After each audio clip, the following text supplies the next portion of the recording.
అసలు నువ్వు దేవుళ్ళలోకి ఎలా వచ్చావు? ఎలా నమ్మావు ఈ దేవుణ్ణి?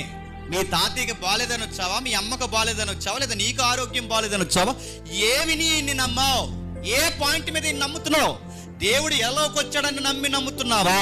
ఆయన జీవిత వృత్తాంతం విన్న తర్వాత పశ్చాత్తాపడి బాప్టిజం పొంది నమ్ముకున్నానని చెప్తున్నావా? లేదా ఉద్యోగం కోసమో, పెళ్లి కోసమో, పిల్లల కోసమో, పెళ్లి వేదిక కోసమో, ఏదో ఒక కారణాల కోసమో, సక్సెస్ కోసమో ఈ ప్రభువుని నమ్ముకున్నావా? ఆపద మొక్కులు వాడిగా నమ్ముకున్నావా? అలా నమ్మితే తేడాగా ఉన్నావు.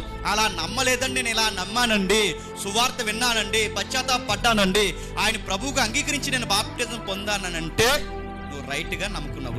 నీ ఫెయిత్ రైట్గా ఉంది. అలా కాకుండా చాలా మంది మీరు చూడండి, యేసు ప్రభువుని ఎందుకు నమ్మారంటే ఇంకా అన్నీ తిరిగామండి, అందరూ చేతులు ఎత్తేసిన తర్వాత చెప్పండి ఈయన గొప్ప దేవుడు అని చెప్పిన తర్వాత మేము నమ్మామంటే ఓకే, మంచిది, అద్భుతాలు చేసే దేవుడే, కానీ అది నీ రక్షణకి మూలం అవుతాదా?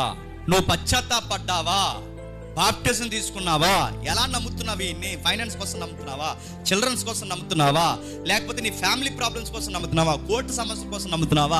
లేదా ఎకరాల కోసం నమ్ముతున్నావా? దేనికోసం నమ్మొచ్చావు ఈయన దగ్గరికి?